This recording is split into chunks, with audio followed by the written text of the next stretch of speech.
Hey guys, welcome to the Movie News Roundup. I'm here with Santiago. Hello. And I'm BB. First topic of this week, Alicia Vikander, known for Ex Machina and The Danish Girl, has been cast as Lara Croft in the reboot of Tomb Raider. The role was previously rumored to go to Daisy Ridley, but she was a little busy being out among the stars. The project will tell the story of young Lara Croft going on her first adventure. The story is loosely based off the rebooted video game of the same name. No word on the release date. Sega, how do you feel about Alicia Vikander taking on the role of Lara Croft? Love it. She was great as Alicia Vikander. She was great as herself. She was great in... Well, let's hope so. She was great in Ex Machina, where she played a robot. We had to kind of figure out, is she actually human or is she a robot? I have not seen The Danish Girl, but I hear that she steals it from Eddie Redmayne. I really loved the new rebooted Tomb Raider. I fell in love with Lara Croft. And I'm actually very interested that this might be that and Warcraft, this might be our first good video game movie. What do you think? Is this... Have you played Tomb Raider at all? I have never played Tomb Raider. Okay. And I've never seen the original Tomb Raider movie. Mm-hmm. But it should be interesting. I'll see it, definitely. I'm probably going to see Warcraft. I want to see Ratchet and Clank, which came out last week and it didn't feel all that great. That's what I don't know, but it's the video game that just came out, but it's all just one big cutscene. Yeah. That's all it is. But I thought the animation looked great in that. A lot of people don't know that Nathan Drake from the Uncharted games is actually the male version of Lara Croft in the Tomb Raider games. And actually, Lara Croft is the female version of the Indiana Jones. So there's some interesting facts there. Next topic. Next up, the Flash director Seth Grahame-Smith is leaving the project due to creative differences. Grahame-Smith, the lead writer of Abraham Lincoln Vampire Hunter and What We Do in the Shadows, was supposed to make his directorial debut, but will now be credited as screenwriter. This ripple effect, with many sites reporting that Aquaman director James Wan is also leaving.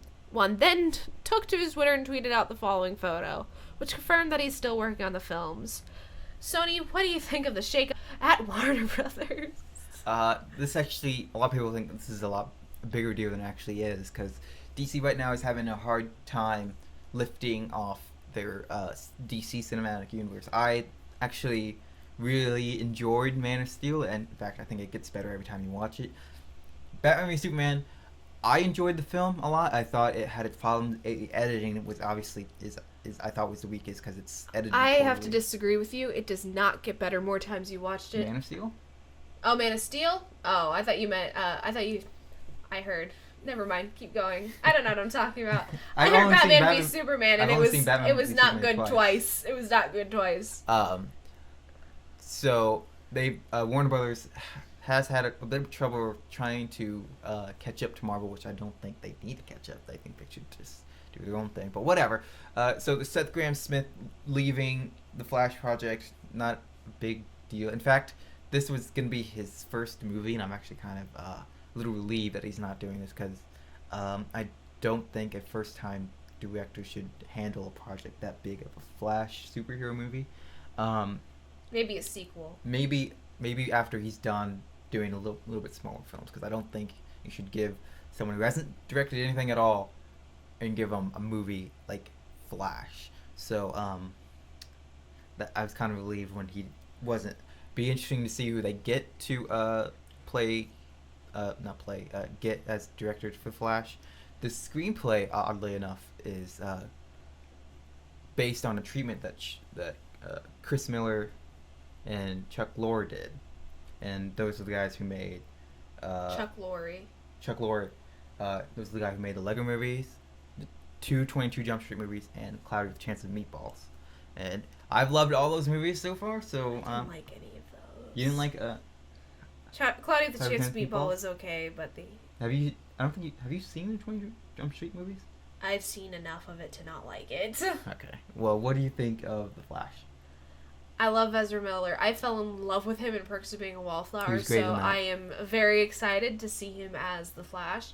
and a sneak preview of him in Batman v Superman, Yeah, you which did. I'm interested to see it was the a other little side of much, that. but loved I it. can't wait to see him actually being the Flash in his own movie. Speaking of the James Wan tweet, I thought that was cute. I thought that was really funny for him to do that.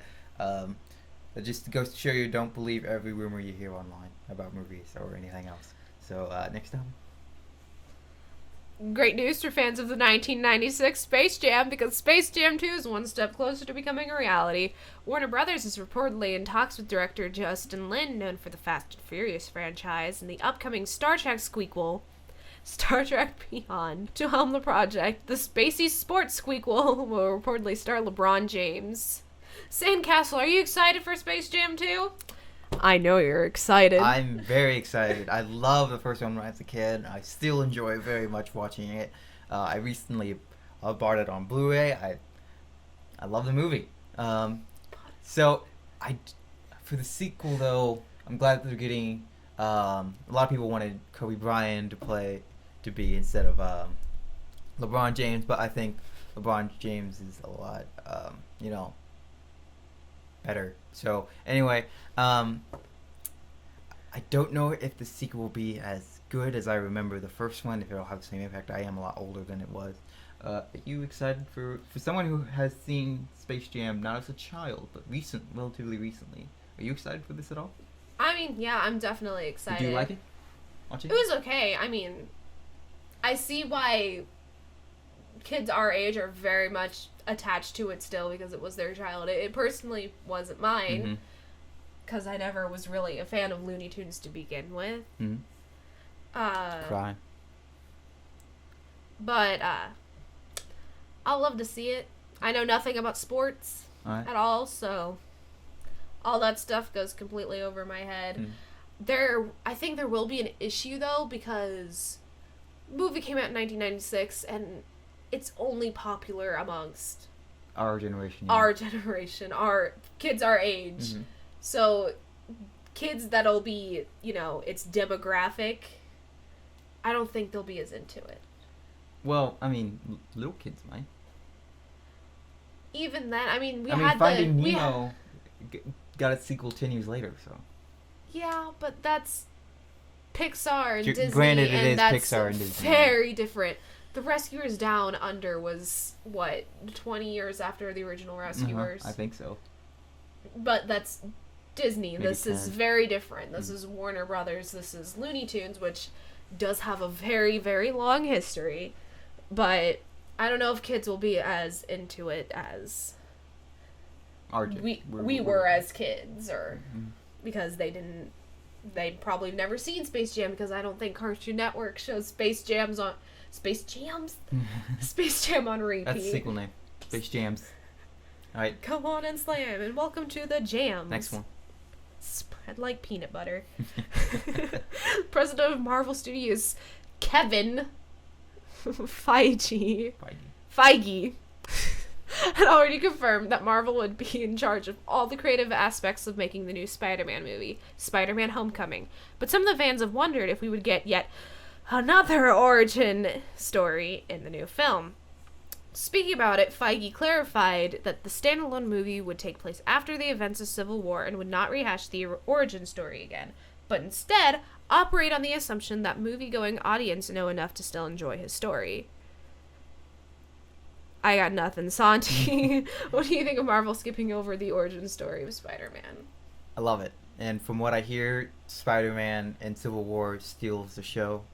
They don't need to say this. Well, they'll probably reference it, I'm sure, in the movie, how he got his powers and Uncle Ben dying. But other than that, I don't think that they'll do much. They might do what they did in the Incredible Hulk movie. I don't know if you remember, but they told his origin story in the opening credits. It was just a bunch of flashes. This happened, this happened, this happened. I think they might do that. I don't think, or they might not do that. But as far as Marvel Studios having all complete creative control over the movie, I think that's great news, because Marvel Studios has never had a terrible movie. I mean, the closest you get is Iron Man 2, and I still enjoyed that. Iron Man 2 was one of the better ones, thank you. Most people didn't like it all that much. But anyway, so I'm glad that Sony isn't the one that's in creative control because I would argue Ant-Man is worse than Iron Man 2. Really? Yes. I'd argue against that. But Fight me, Sandcastle! But other than that, I enjoyed. I'm very glad for this news. What do you think of them not showing the origin story again? Finally! Yeah. Finally! It was already painful enough that we had another reboot so close to the Tobey Maguire movies, which, in honesty, the 1 and 2 were pretty good. Third one, emo Spider-Man, and I'm dancing through the wall. Little dance, and Eric Foreman. Then you got Andrew Garfield, which I liked the first one. I liked the second one. The second one, I thought I liked it, and then I watched it second time, and then I didn't like it. I thought Emma Stone and Andrew Garfield was great. The best scene in that movie is when she dies, and you feel it. It's like, oh my god, she's actually dead. It was... Yeah, I didn't Spoilers. expect her to die.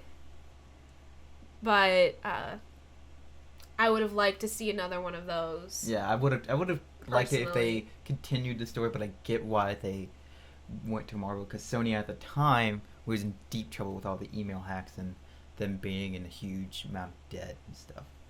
So, I mean, I'll be interested to see Spider-Man in Civil War. I think the suit looks like rubber. It doesn't bother me. He looks like the classic 1960s comic book Spider-Man. I know, but he looks like rubber to me. And that's just me being very... I'm pretty sure most of his action scenes will be CGI because of him swinging around and everything. So I get why he looks rubber, but it doesn't bother me. That's just me being picky into very animation. But... yeah, I'm very happy that they're skipping over the origin story because we didn't need another origin story in Batman v Superman. That was I didn't mind it. I didn't mind it. And it was They did it in the opening credits and they got it out of the way. It wouldn't have been as bad if it wasn't a dream sequence. If it wasn't a dream sequence with the weird thing where the bats fly him up, which was what? That was dumb. It was they didn't need to symbolize him becoming Batman. That was stupid, and they didn't need to do it. It was stupid. No. It was stupid. Anyway. The first look at the new Power Rangers cast in full alien combating attire has finally arrived. Courtesy of Entertainment Weekly, the show is about kids coming of age, about metamorphosis. Power Rangers director Dean Israelite, we still didn't look that up, told EW the suits need to feel like they were catalyzed by these kids and their energy, their spirit. Like the original 90s TV series and subsequent spin-offs, the Power Rangers revival is set for a 2017 release, follow a band of misfit teenagers who harness their transformed superhero abilities to fight evil forces, like Elizabeth Banks as Rita Repulsa. Now, as a non-Power Rangers fan, does the costume look do anything for you at all? They look like dumb Power Ranger suits. Okay. Because I never liked Power Rangers as a kid. I still don't like Power Rangers now. I don't think this movie will be good. I think it might be the Fantastic Four. I hope it's Fantastic Four. We'll have to see with the results, because I was a big fan of Power Rangers as a child. I liked I haven't watched it recently, but the old Power Rangers movie that they did a while back. But I like this. I like the costumes. They don't. It doesn't really do anything for me that I want to see the movie more than I ever did.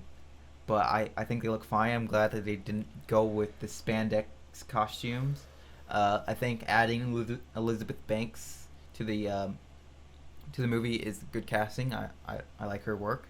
So yeah, let's also, I hope they don't match the colors of each race. I hope they don't do that, because in the old TV show, the Asian woman played the Yellow Ranger, the girl was the Pink Ranger, the white girl, the black guy was the Black Ranger, Native American was the Red Ranger, and then the rest were white guys. So I hope they don't do that. I have a feeling that they actually might do that. I hope they don't. The only reason why I see them doing that is to keep with the original. They may not realize how racist it is. I know. I hope that's a big issue. That's a big PR problem that they need that is majorly overlooked. I mean, it's either they do it and then they get called out for being racist, or they don't do it and they get called out for not continuing. Do you think that they'll get called out? Because Power Rangers is not as big as it once was, and I don't think people will care about Power Rangers all that much. So I don't know. You never know. Yeah. You never know how big a fandom base actually is until something happens and it explodes. Yeah. Okay. Well, that's the end of our second episode of Movies Roundup. Join us next week for a new episode. I'm Santiago, and that's BB. We'll see you next week.